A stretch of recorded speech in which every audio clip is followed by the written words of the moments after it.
Assalamu алейкум. Эфирде багыт көрсөтүүсү. Бишкектин 134 жылдыгы делинип, 2-3 жумадан бери Борбор калада Бишкек шаарынын атка минерлери шаар күнүн унутулбай майрамдык опур-топурлар менен алып урушту. Шаар башчысы Иса Өмүркулов 2 күндүн биринде журналисттерди чакырып пресс-сапар уюштуруп, эфирдин жылдызына айланды да калды. Бул эми Бишкектин 134 жылдыгына багытталган аракетпи же ноябрдын орто ченинде өтчү шаардык кеңешке мээрликке байланышкан шайлоолорго карата көмүскө пиарбы, кыскасы Борбор шаар кийинки күндөрү болушунча эле боркулдап кайнап атат. Ал болсун, мынакей 1 октябрдан 5-не чейин Ош калаасында Ош шаарынын күнү белгиленген турат. 2 жыл мурунку Ош окуясында өрттөлгөн талкаланган үйлөрдөн кийин шаардын кебетеси келишип, шаардыктардын ындыны өчүп, улуттар арасындагы жаракадагы тереңдеп кеткенси деле, эми бүгүнкү Ош кантип калды, келечектеги Ош кандай болот деген суроолордун изи менен Ош шаарынын күнүн унутурлай ушул көрсөтүүнү баштан аяк Ош темасына арнаганбыз.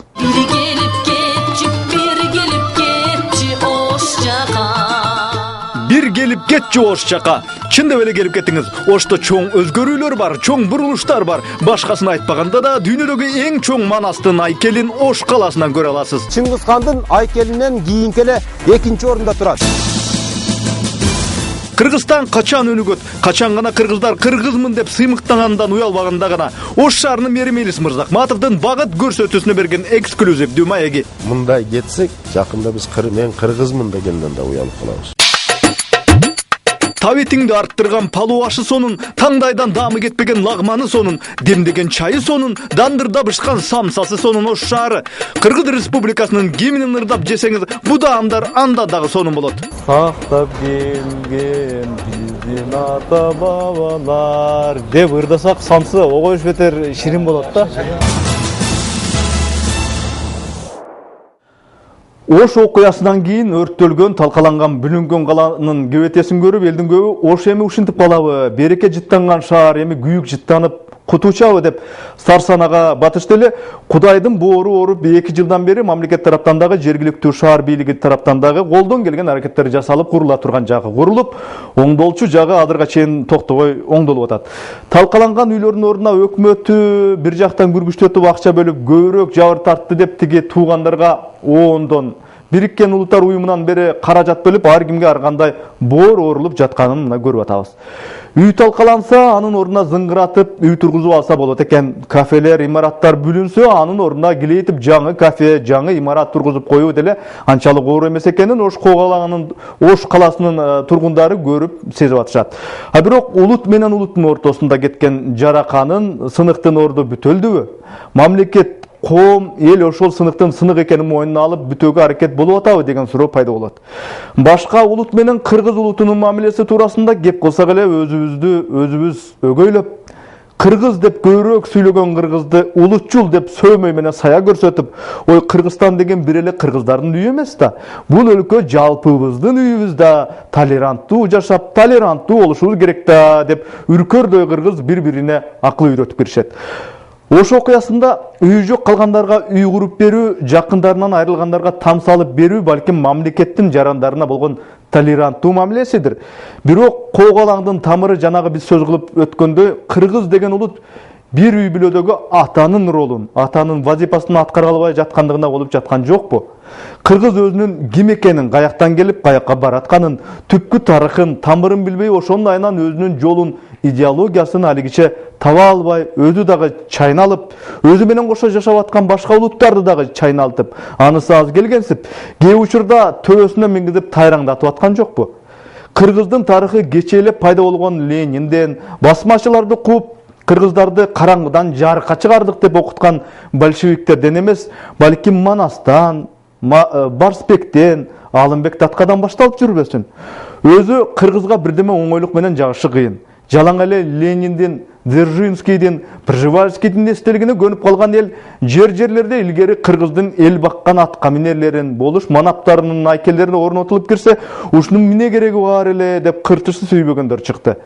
Жакын арада Ош каласына барып көргөн киши болсо, Ошто Манастын заң кайган бир эстелиги турганын байкабай койбосо керек. Мындан тышкары Барсбектин, Алымбек Татканын айкелдери орнотулду. Ошо айкелдердин кээ бирине Борбордон Атамбаев өзү барып, бет ачар лентасын кесип кайткан эле. Мына алдыда 1 октябрдан 5-не чейин Ош каласында шаар күнү өткөрүлүү алдында турат. Ошо майрамга Ош шаары кандай өзгөрүүлөр, жаңылыктар менен кирип барганы турат. Журналист Өмүрзак Азимкуловдун репортажы.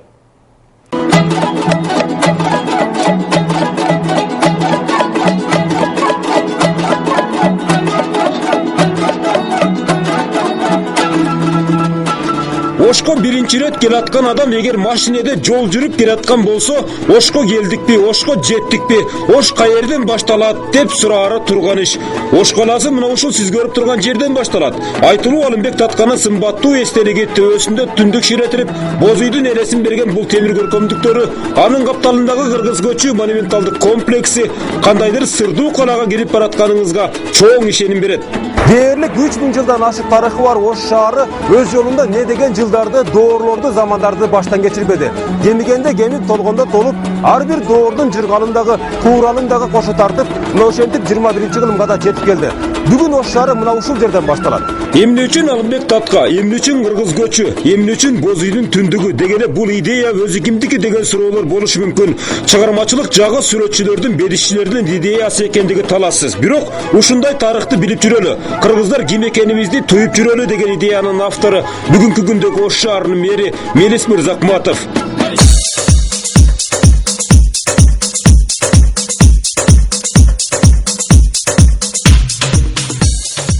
Негизи узуну бул комплекстин узуну жалпы узундугу бул 150 метр болуп калды.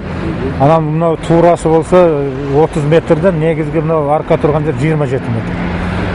Негизги бийиктиги 25 метр. Анан бул центральный фигура болуш керек любой композицияда. Ошо основном түндүктү алдык, центральный бүт баардыгын камтыган нерсени.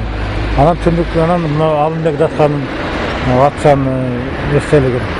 Шуларды негизги анан эки жол борустор, колдоочулар. Основном мына кыргыз көчүнүн эле темасы.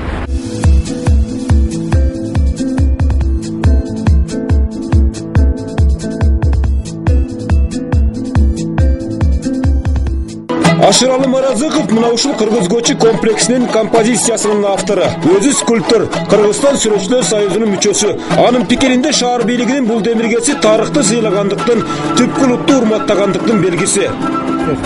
Бирок мына ошо Мелис Мырзакматовго чалык неме болгон жок, ушунчалык масштабта, ушунчалык деңгээлде шаардын мындай маданиятын көтөрүп иштеген бага мындай немени көргөн жокмун ушул нерсе.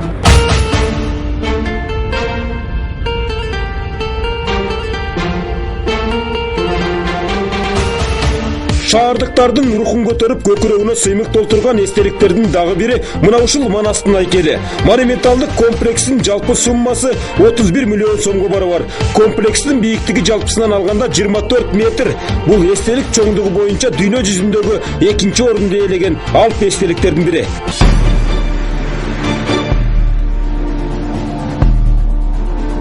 Мына бул сиздер көрүп турган Чыңгыз хандын урматына Монголияда коюлган айкел. Анын узун туурасы 40 метр, салмагы 250 тонна. Ичинде кадимкидей эле ээн эркин жүрчү, сейилдечү бөлмөлөрү да бар.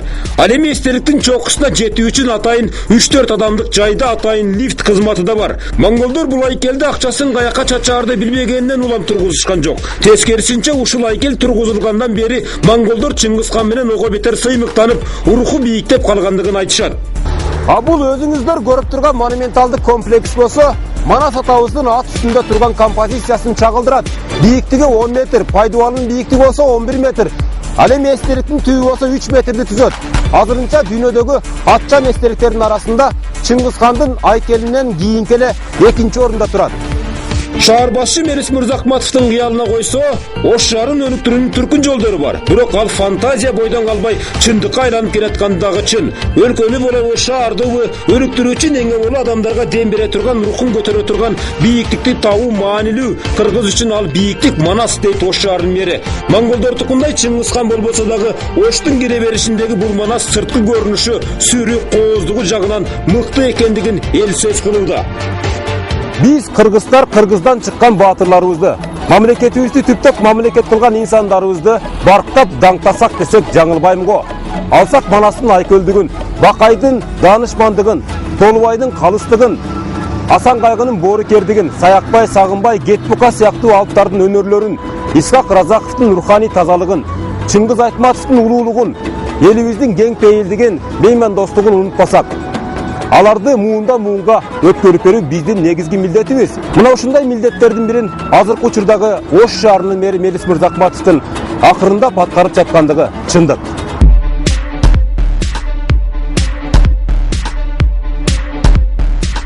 Ош шаарынын түштүк батыш тарабындагы Барсбектин айкелинин демиргечиси дагы шаардын азыркы мэри Мелис Мырзахматов. Советтик мезгилде каякты караба Лениндин эстелиги жайнап турчу. Ленин ким деген суроо болчу болсо эле, балакайы деле, чоңу деле Ленин биздин атабыз деп жооп берчү эмес беле. Совет бийлиги өкүм сүргөн менен кыргыздын көбү өзүнүн тарыхын билбей, билсе да шыбырап сүйлөп, күйрөп айтып келишкендиги накта чындык. Ошонун кээриби алгач Барсбектин эстелиги тургузулганда бу ким, кандай киши деп Барсбекти тааныбаган кишилер дагы көп болгон. Жок кой тартып. Мана Барсбектики. Барсбек ким болгон түшүндүрсөңбү? Ошо карап сүйлөйм да менчи. Барсбек кагандымдай айрым бир адамдар билбеши мүмкүн. Бирок биз бул тарыхый инсанды билүүгө милдеттүүбүз. Анткени Барсбек каган кыргыз элинин тарыхындагы, кыргыз мамлекеттүүлүгүнүн тарыхындагы эң биринчи жолу тарыхый булактарда аты аталган күчтүү мамлекет түзгөн, бекем мамлекет түзгөн, Борбордук Азиянын кең мейкиндигинде башкаруу жүргүзүүгө доо арткан кыргыз элинин тарыхый инсаны да. Тарыхты качан гана эгемендүүлүк алгандан бери жооруй баштаганыбызды моюнга алуу керек. Анткени Союз мезгилинде Токтогул Тоолубай, Кетбука сыяктуу алып койчу акын жазуучуларыбызды үзүп чокуп окуп келгенбиз. А эки тизгин бир чылбыр колго тийгенден соң гана карт тарыхка үңүрө баштадык. Мисалы могул өзүңүздөр көрүп турган айкел Барсбек Каганга тийиштүү. Бул баатырдын кыскача тарыхына токтоло турган болсок, мындан 1300 жылдай мурда Энесай кыргыздарын башкарып турган. Ал эми 711-жылы Кыргызга тектеш чыгыш түрктөрү менен болгон аеосуз согушта курман болгон. Бул баатыр жөнүндө буга чейин кыргызстандыктар көбүн эсе маалыматтарды биле беришпесе керек. Качан гана ушул Барсбек Кагандын эстелиги Ош шаарына орнотулгандан баштап, учурда бала бакчалардан тартып мектептерде, жогорку окуу жайларда атайын сабактар киргизиле баштады. Мындан улам учурда коомчулук бул баатыр тууралуу кеңири маалыматтарды биле баштады.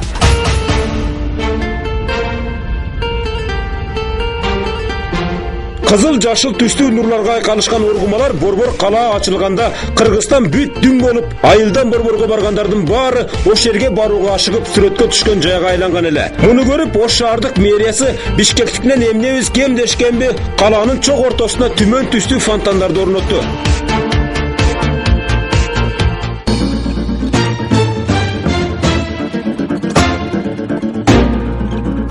Турсуна эне ушул сейилбак курула баштагандан бери эле өзүнчө курсант, таштандык айланган бул жайды буга чейин эч кимдин оюна деле келбептир. Кудай буйруса жашы болобу же карысыбы көңүлү сүйгөн жерлердин бирине айланат. Шаарды шаар кылып турган ушундай жайлар көбөйсө гана деген тилектерин айтышат. Алгылыктуу иштерди кылып атат. Анан кийин биз дайыма ушундай жаш жакшы кадрлардын мындан дагы көбөйүшүнө, ушундай адамдар менен биз сыймыктанып атабыз эми. Бар эле мындай эле жок эле да, эми курултатасы, ортосунда аясын өзгөрүү чоң. Буну айтып коюу керек обязательно.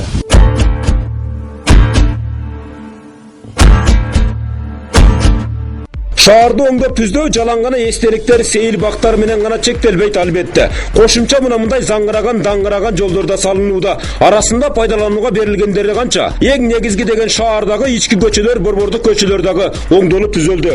Оштун Союз мезгилиндеги абалы менен азыркы абалын албетте салыштырып болбойт. Өзгөчө акыркы мезгилдердегисин. Анткени буга дейре деле бир топ калаа баштылары алмашышкан. Ошол маалдарда чындыгында учурдагыдай иштер жасалган эмес. Азыр болсо чоң жумуштарды турмушка ашырса болот экен го дешип, эл дагы ишенип калды. Бул бир адамдын кызыкчылыгы үчүн эмес, албетте шаардын, мамлекеттин, келечектин кызыкчылыгы экендигин чоңдорубуз дагы сезип туюп калды дегендей. Ош өзү жүзү бар шаар бойдон калат. Нью-Йорк же Пекин болбосо дагы Ош өнүккөн шаарлардын катарына кирет деген чоң ишеничтебиз. Албетте, ордолук Ошубузду Франциядагы Оштой кылып жаркыратып жибербесек дагы, бирок кымактуу иштер аткарылып жаткандыгын көрүп, билип, жоон териңиздер менен сезип жаткан чыгарсыздар.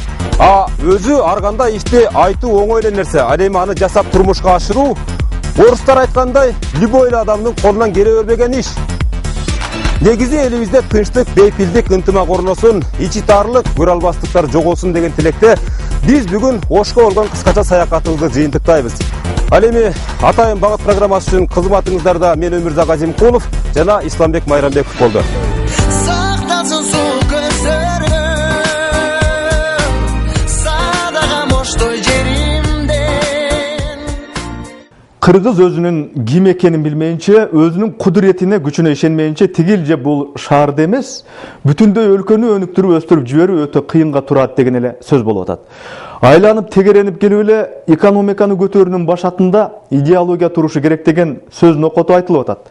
Мейли ал идеология Манас болбосун, мейли Барсбек болбосун. Бирок адамдарга ишенич, үмүт бере турган кандайдыр руханий бийиктиктер болушу керек да. Ош шаарындагы жаңыланууларды көрсөтүү менен кол тойгон таштап келип, айкел жасап орнотсо эле элде дух болот, рух болот деп таңуулап аткан эч ким жок.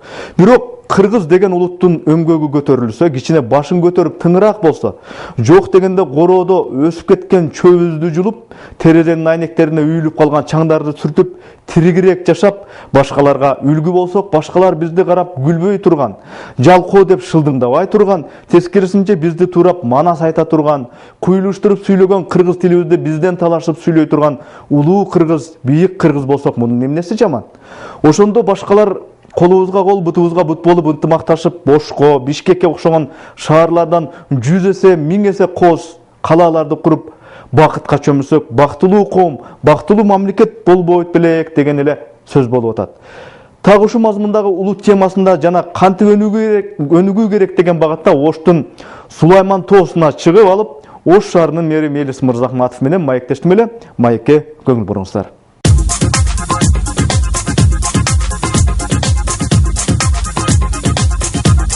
Алгачкы суроо мына, ар бир адамдын ал кайсы кесипте болбосун бир жасай алган, бир мен колуман келген мындай ишти катыра жасайм деген бир иши болот да. Дыйкан жерди жакшы иштетет, заводдогу жумушчу да бир немени жакшы жасайт. Сиз мына чиновниктиз, кайсы ишти мындай жакшыраак жасайсыз, кайсы иш колуңуздан жакшыраак келет деген. Негизинен эле могу ишти жасайм, могу ишти мен катыра кылам деп айтыш жеке адамга туура эмес. Негизинен эл баа бериш керек. Мен чарбанын кишисимин. Чарба тармагында, уюштуруу жагында мен иштесем өзүмдү мен бир ыңгайлуу сезем ошол тармакта иштегенде. Бардык нерсенин асы болуш өзү кыйын. Бирок бул менин кызматым ушул бардык нерседен кабардар.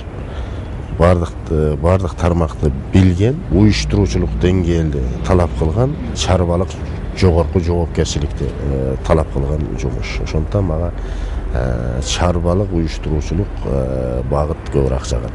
Мына Ошко кирип келатканда көрдүк, эстеликтер көбөйүптүр да. Анан эстеликтер жөн эстелик эмес, баатырлардын эстелиги, Алымбек Датканын, Манастын, Барсбектин. Анан элдин баарынан сурасак, муну ким койдурду? Муну Мырзахматов койдурду депчи. Шаар башчысы катары ушунун максатын айтсаңыз, бул эмне мэр өзүм пиар кылып атабы, же бул патриотизмби, кандай максат менен? Эми сиз айткандай эстеликтер көп деле болуп кеткен жок. Болгону 3 гана инсандын биз эстелигин орноттук. Маселен ошо Барсбек калган. Кыргыз мамлекеттүүлүгүнө 2200 жыл. Бул абдан көп убакыт. Ошондон бери кыргыз мамлекеттүүлүгү сакталып, кылымдан кылымга өтүп келген деген мааниде. Мына ал эми Манас бабабыздын эстелиги болсо, бул биримдикке, тынчылыкка чакырган бир чакырык сыяктуу. Керек болсо ошол түрк тилдүү элдер өз ара урушуп, жаңжалдашкан эмес. Керек болсо убакыты келгенде биригип сырткы душманга каршы турган, чачылганды топтогон, бүлүнгөндү топтогон, деген бир баатырдыктын, патриотизмдин символу катары биз ушул Манас бабабыздын эстелигин коюп отурабыз. Мына баш аягы 3 жыл өтүп атат мына кайгылуу июнь окуяларынан кийин. Негизи бул окуялардын келип чыгуу себептери ошол биздин улуттук идеологиянын жоктугу, ошол тармакта вакуум түзүлүп калгандыгы, түштүк аймагында мамлекеттүүлүктүн катышы төмөндөп кеткендиги, улуттук идеологиянын алсыздыгы келип ушул сепаратизмге барып ушул сепаратизмге жол койгондугун моюнга алгысы келбеген инсандарыбыз да бар. Ошол өзбек сепаратизми кыргыз улутчулдугун жаратып отурат.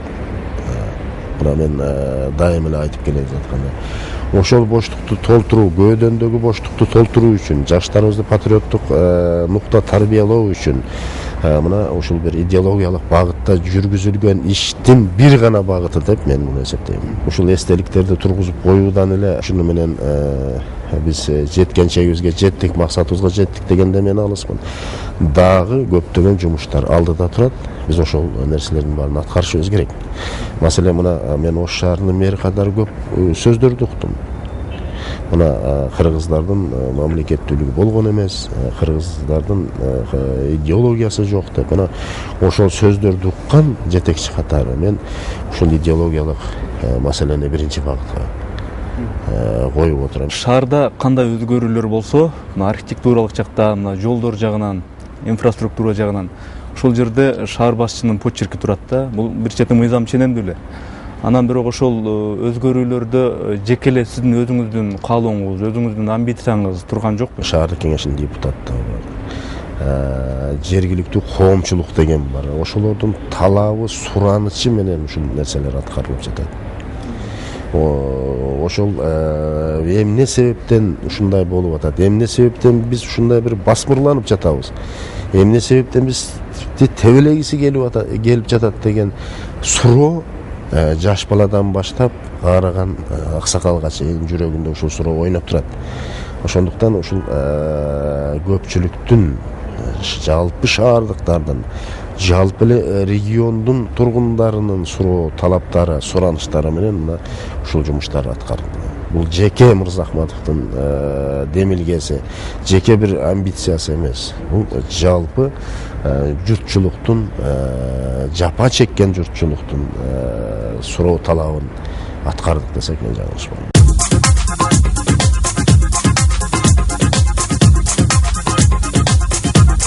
Мелис Мырзахматовду көбү улутчул деп эсептешет да, негедирчи. Анан улутчулдук дегенде сиз өзүңүз кантип түшүнөсүз? Улутчул болуу бул биздин Кыргызстанда бул уят ишпи, же болбосо бул сыймык болушу керекпи? Деги эле улутчулдук деген түшүнүккө сиздин көз карашыңыз? Мындай кетсек, ушул багытта кетсек, жакында биз мен кыргызмын дегенден да уялып калабыз. Улутун сүйүү, улутун коргоо ар бир кыргызстандыктын сыймыгы гана болуш керек. Бул жерде кеп орус кыргызда эмес, Кыргызстанда жашаган бардык улуттар өзүнүн элин, өзүнүн жерин сүйгөн патриоттулук болуш керек. Мына Ош окуясынан бери улуттар аралык мамиле айрыкча ушул Ош аймагында өтө бир чоң орчундуу маселеге айланды. Мэр катары сиздин пикириңизде улуттар ушунчалык эле бирин бири кучакташып, бирин бири сүйүп дегенде, бирин бири жакшы көрүп, ушундай толеранттуулукка жетиш үчүн эмне кылыш керек деп ойлойсуз? Ушул багытта биз Алай декларациясын кабыл алганбыз. Ал жерде 10 миңдеген адамдардын катышуусунда ушул декларация кабыл алынган. Декларациянын түпкү маңызы эмнеде жатат? Биз кыргыз эли, Кыргызстандын түпкүлүктүү эли башка улуттардын өсүп өнүгүүсүнө жана коопсуздугуна жоопкербиз деп жазылып турат.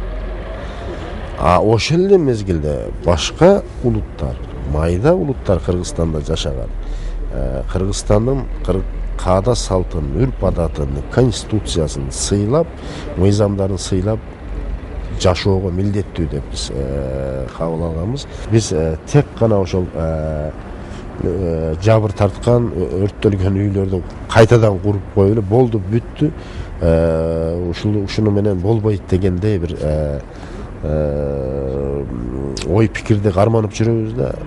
Бул нерсе мен дайым эле айтып жүрөм, бул бизди көлөкө сыяктуу өсүп жүрө турган нерсе. Буну түп тамырынан бери өзгөртүп, мындан ары андайды болтурбоо үчүн такыр башкача саясат, такыр башкача багыт, такыр башкача бир идеология керек. Мына кээ бир саясатчылар ушул июнь окуянысынын маани маңызын кесип, азайтып, көшөгөлөп, жаап, жашырып, жалпы журтчулуктан ушундай бир көрсөткүсү келген аракеттер жок эмес.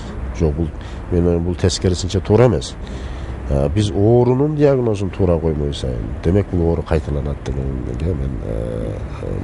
деген ой пикирдемин. Мурдагы режимдерде да болуп келди эле коррупцияга каршы күрөш керек деп, азыркыларда коррупцияга каршы күрөш керек деп, бул боюнча атайын кызмат түзүлүп, мындай дүкүлдөп шакылдап бир иштер болуп аткан сайт да, телевизордон көрсөтүлүп дегендей. Коррупция демекчи Ош шаардык мэриясында мындай коррупция барбы? Эгер бар болсо кантип күрөшүп, кантип аны жеңип атасыңар? Эми билесизби, бир мэр деген деле абдан бир күч кубаттуу, бир бардыгын бир контроль кылган мамлекеттик фигура катары көрбөш керек. Себеби мына Ош шаарда көптөгөн мэрге баш ийбеген, түздөн түз мэрдин көрсөтмөсү кабыл алынбаган көптөгөн структуралар бар. Коррупцияны жок деп айтуунун өзү жалган. Коррупция бар, аны менен күрөшүш керек. Эң негизгиси эле жетекчи өзү албаш керек. Ошону менен коррупция бүттү десе болот. Шаардык мэрияда да бар. Ар кандай орто звено, кийинки звенолордо ал багытта биз тийиштүү иш-чараларды алып кетип атабыз. Мелис Жошбаевич, мына парламентаризм деген системада жашап атабыз. Деги эле ушул парламентаризмдин келечегине сиздин көз карашыңыз кандай? Биз Кыргызстандын саясий элитасы, кыргызстандыктар дүйнөгө парламентаризмдин эң жаман жактарын көрсөтө алдык кыска убакыттын ичинде. Парламентаризм Кыргызстанда өзү актаган жок деп көпчүлүк айтып жатышат. Мен да ушул ой пикирге кошулат элем.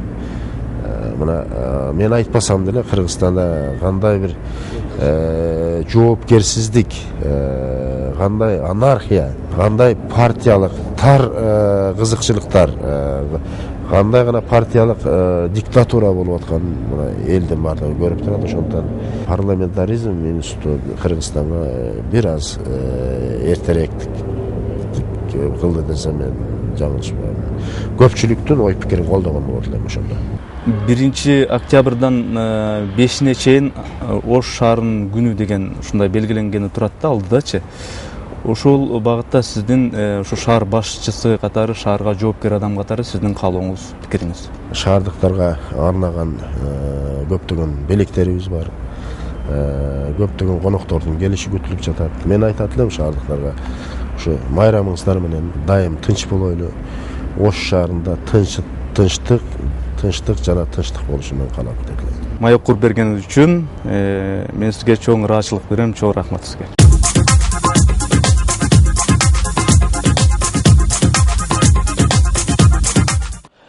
Мына ушу маектеги улутчулдук маселесин көрүп угуп отуруп бир ой келет. Негедир ушу азырга чейин кыргыз ийгиликти, жакшылыкты өзүнөн эмес, сырт жактан же асмандан түшүп келе тургансып, кимдир бирөөлөрдү же кандайдыр бир нерсени күтүү менен эле жашап аткандай сезилет. 20 жыл бою Кыргызстандын бийлигине сырт жактан келип акыл айткан, кеңеш айткан кеңешчилер эске түшөт дагы. Элибиз бай, тың жашаш үчүн сөзсүз эле чет өлкөлөрдөн, сырт жактардан көз айнек тагынган галстугу бар кеңешчилер келип, англисче же орусча кеңеш айтышы керекпи деп ойлоносуң. Кыргыздын өзүнүн куржунда өлкөнү көтөрүп кете алчу, өнүктүрө алчу акылы, пам-парасаты кантип эле калбай калсын деп арыңа келесиң. Өзүн өзү кемсинткен, өзүн өзү шылдыңдаган ары жоктук, обу жоктук кыргыз деле эмес, кыргыз менен кошо бир өлкөдө жашап аткан бөлөк улуттарды дагы кошо шорлотуп келаткан жокпу? Бирде Швейцариядай болгусу келип, бирде Американын жолуна түшүүнү каалап, кээде Орусиянын канатынын астында эле жүрө бергенди оң көрүп, кээде туруп товар арзан экен деп Кытайды кучактай калган Кыргызстан деген өлкөнүн абалы жазуучу Чыңгыз Айтматов жазган жанагы максаты жок, мүдөөсү жок маңкурттун образын берип турган жокпу? Балким кыргызды кыргызча башкартканда гана өлкөгө оомат келер. Дегеним кыргыз кой сойгондой, аксакал көк сакалына карап жилик тарткандай, жет атасын сурап билбесе уят көргөндөй, кишини эмес малды дагы теппеген нарктуу салттарындай үй бүлөдө аялдын, эркектин, уулдун, кыздын, карыялар менен неберелердин, ушулардын ар биринин кадырына жараша сыйлаган, барктаган кыргыз адебинде саясат мамлекеттик саясатка айланганда гана мүмкүн чынында эле оңолорбуз. Кайсы ойчул айтканы эсимде жок, кыскасы мааниси мындай. Өзүнө өзү сын көз менен караган эл өзүнүн кемчиликтерин өзү мойнуна алып, андан бир жыйынтык чыгарган элдин келечеги чоң дептир бир акылман. Кыргыздар анча катыра албай турган, кыйрата албай турган өнөрлөр бар да. Ал өнөрлөрдү балким башка улуттар катырышы мүмкүн, асты кыргыздар ал ишти жасаса окшошпой турган реалдуулуктар бар. Мисалы, Ошко барып калсаңыз, самсаны, палоону, лагманды, шашлыкты кимдер катыра жасаарын жакшы түшүнүп каласыз. Эми жакшылап аракет кылса, балким улутуна, аял эркегине карабай кайсы бир иштин майын чыгарууга болот эле болуш керек. Бирок негедир кыргыздын теңинен көбү уулум, кызым президент болсо, министр болсо, депутат болсо, кур дегенде эл бийлеген айыл өкмөтү болсо деп санап турушат. Чоңдукту жакшы көрүү кыргыздын канда барбы? Айтор ким бирөөсү кызматтан түшсө эле урук тууган жек жаат достору чогула коюп, тигини кайра кызматка коюп бересиң деп плакат кармап, көбүнесе ушу кыкемдер көбүрөөк пикет митинг өткөрөт. Палоо демдемей, лагман чоймой ишти тим кой, айылда, маселен, 15 000 сом берем, чойумду оруп берчи деп кошунаңа айтсаң, сен мага 15 000 сом төлөп чөп ордура турган болуп калдыңбы деп башты бийик көтөрүп, кыя басып карабай кетиши мүмкүн. Ошол эле учурда айылда 15 000 сомду тоготпогон кошуна Россияга же Казакстанга барып, керелден кечке иштеп 10 000 сом алып, кайра айылына келип дүпүрөтө той өткөрүп, сени мейманга чакырып, ой союшу мүмкүн. Ар бир улуттун өзүнө мүнөздүү ушундай кыйын жактары бар. Тоо мүнөз кыргыздын андай жоругу Бишкек тараптабы, Ош жактабы, баарында окшош. Ош тарапта кыргыз палоону, лагманды, самсаны катыра жасай албаганы менен, ошо даамдарды жасап берген достордун даамын катыра жеп, каршыга кирип, акчасын төлөп, туугандардын бюджетине пайда келтирген жагы дагы бар. Оштун даамы жыттанган сюжетке көңүл буруңуздар.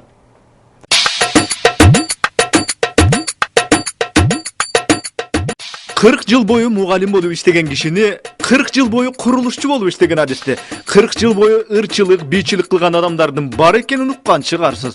А бирок 40 эмес 45 жыл бою аш баскан, 45 жыл бою күрүч баскан кесипти уктуңуз беле? Анда таанышып коюңуз. Оштогу чайханалардын биринде иштеген бул Махамат Жан Аксакал 45 жылдан бери күрүч демдеген ашпозчулук кесипти аркалап келет. Мен өзү ашпазмын.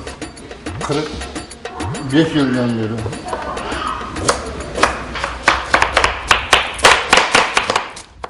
Савиздин күрүчтүн күрүчүн тандап 1 кило күрүчкө 1 кило койдун этин басып, ашты демдеген жагын ата бала катырышат.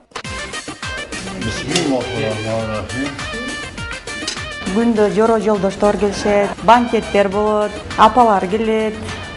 Келип, таамдуу аштарды жеп, рахматын айтып, дагы келебиз деп кетишет.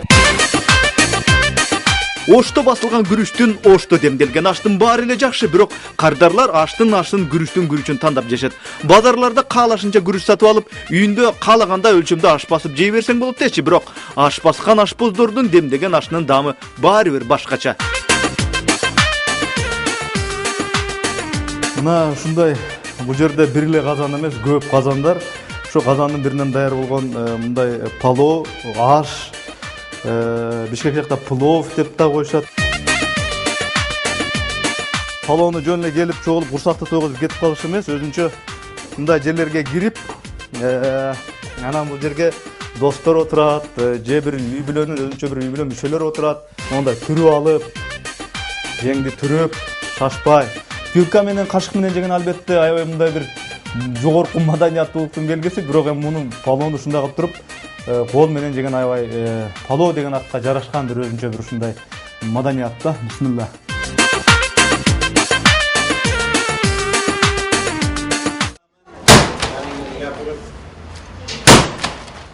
Önörüң bolsa örgө çap deyt emespi bizde. Özbek jigiti Davran ezeli örgö çap görgün emes. Birok lagman çapmay, lagman çoymay önörde eң mыкты özдөштүргөн. Karap turgan adamga oңой görüngөнü menen çöö gelgende ep keltire albay kamırın üzüp de aldım. Biz деле окшош турсак болобу? Болот. Кандай кылып? Мындайбы? Биздики окшошпой калды окшойт, Өзүңүз кыла бериңиз, Mayda görüngen birok manülü mınday kesipтерди Özbek ulutunda atadan balaga üretişip ata kesibi deşip balança lagmançının balası tükünçü navaçının uulu deşip atağı taş çarıp ketken misalдар köp. Kamır menen alışıp güreşip atkan davrandın bul kıymıldары çıgış sport önörü karategi dağı okşoşup ketet eken. Анча-мынча каратеште эле движенияларды кылат экенсиз да?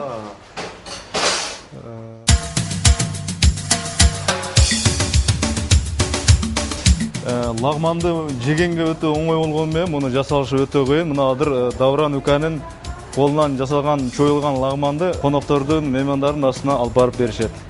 Алып кете бериңиз, лагман таяр. Oşko gelgen adam oştun samsaсын жебей кетсе, анда киши oşko барбадым деп эсептей берсе болот. Ары лагманчы, ары самсачы Давран деген бул жигит өзү жогорку билим берчү университетте деле окуган эмес. Бирок даамдуу самса жасай турган турмуштун университетин катыра өздөштүргөн. Кара могу чекит болуп турат го, ошо кара себилгендер, булар ичинде калемпири бар, ушундай ачуу самсы. Ачуу самсыны жегенде көздөн дагы жаш чыгып кетет, дагы эмне болуп кетет? Аарганда болуп кетет, Samsalar var samsalar. Мына ушинтип тилеширин туугандар өздөрү айтмакчы самсаларга келилер деп кардарларды чакырып турушат. Самсачы Давран сүйлөй келсе кыргыз тилинде жакшы эле сүйлөй аларын айтты. Ал эми Кыргыз Республикасынын гимнин самса жапкандай катыра билбесе да мени менен кошо эпте берчи ырдоого аракет кылды. Кыргызча жакшы эле сүйлөйсүз? Ооба, жакшы эле сүйлөйм. Кандай сүйлөйсүз? Мисалы, эмне деген сөздөрдү билесиз? Кадырлы эле билесиз да, Ооба, билем. Кыргыз Республикасынын гимнин билбейсизби? Bir savaş айтып коесузбу? Кел, чогурдайлы, эгер билсеңиз. Мындай кеттик. Ак мөңгүлү асказ олор талалар, элибиздин жаны менен баралар. Самсыз кылым ала тосун мекен деп сактап келген биздин ата бабалар деп ырдасак самсы огош бетер ширин болот да. Башка тамак жебесе да бу чайханага атай самса жеш үчүн келген туруктуу кардарлар бар. Самсаны жапкандан баштап бышканга чейин зарыгып күтүп жеген самса күйөрмандары дагы жок эмес. Samsalarımız bana açıyor şimdi samsalar pişti bana. Sedanası var açıyorsa. Açıyorsa kalempiri var mı? İçinde kalempiri var. Kalempiri var mı? Özüm deyiverse, Özbek dostum bir gelse. Özüm deyiverse, Özbek dostum bir gelse. Özümüzden ötebüde Özbek kızını verse. Кескенден кийин самсы өзүнчө эле бир идишке окшоп калат. Мунун ачуу экенинин бир далили мынеке. Монтип ичин газа келсеңиз, чукуй келсеңиз, монтип калемпир чыгат.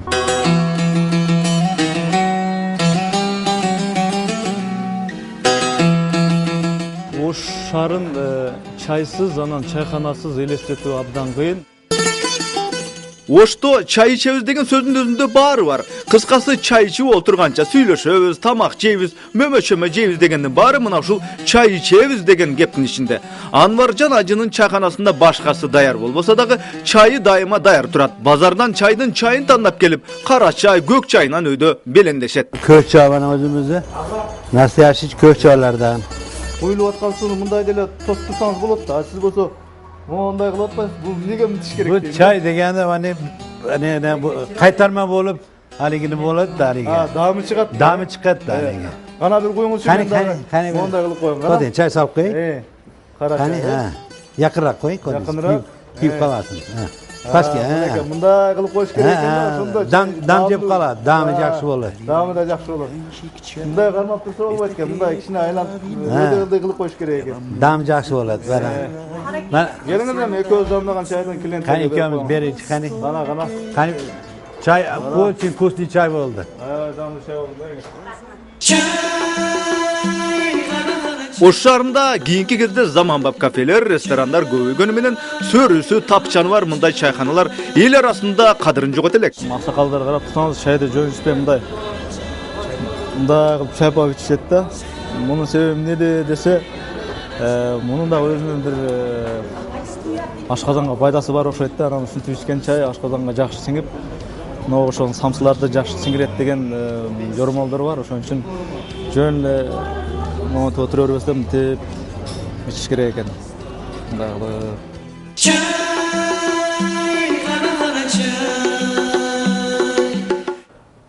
Пенде пенделигине салып, дини, улуту, аймагы, турмуштук тутунган көз карашы жагынан ар кандай бир агымга, ар түркүн топторго, ар бөлөк жиктерге бөлүнгөнү менен дүйнө жүзүндөгү адам тукумун Кудай жараткан, баары Кудайдын балдары. Бирок ар бир адамдын өзүнүн киндик каны тамган, туулуп өскөн жери, мамлекети өзүнүн улуту болот экен. Бул жагынан алганда тигил же бул адам жашаган мамлекетти кадимки эле үй бүлөгө салыштырган мисалдын дагы жөнү бар болуп чыга келет. Тарыхтын ар кандай чуңкуруна түшүп кетип, кайра бийик чокуларга чыгып, бирде толуп, бирде бөксөрүп олтуруп, ар кандай заманда ээленип олтуруп, бүгүнкү күндө дүйнө жүзүндөгү көптөгөн өлкөлөрдүн катарында өзүнүн аймагы, чек арасы, туусу, герби, гимни, акчасы, анан азбы көппү анча-мынча элдерде жок эгемендиги бар Кыргыз Республикасы деген мамлекетте жашоону баарыбыздын маңдайыбызга мына буйруптур. Талаада жайылып жүргөн мал койду, коrodо үрүп турган итти, мыйоологон мышыкты мындай кой, жөн эле бир жерде жаткан буюмдун ээси болот экен. Бул өңүттөн алганда ошо Кыргыз Республикасы деген мамлекеттин деле ээси, кожоюну болушу керек го. Эгер андай болсо, анын ээси ким? Угуп калышат, көрүп калышат, билип калышат кокуй деп чочулайбыз, Илгеркидей Москвадагы чоңдордон коркконсуп, Фрунзедеги ак үйдө отурган компартиянын башчысынан үрккөнсүп, өзүбүздүн атыбызды өзүбүз айткандан чочулап, коркуп турабыз. Кыргыз Республикасы деп аталганын себеби бул мамлекеттин түпкү ээси кыргыздар. Анткени бул аймак Кудайдын кыргызга берген жери, суусу, керек болсо абасы десек, мунун эмнеси беките турган, жашыра турган нерсе. Ооба, сөздүн түпкү маанисинде Кыргызстан бул өлкөдө жашаган бардык улуттардын өлкөсү болсо, кайбы айтмакчы, жалпыбыздын үйүбүз болсо, анын мындай жери деле жок.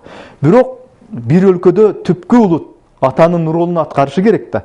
Атадан мурда баласы, кызы, небереси же аялы адам укугу, толеранттуулук деп төргө өтүп кеткени туурабы?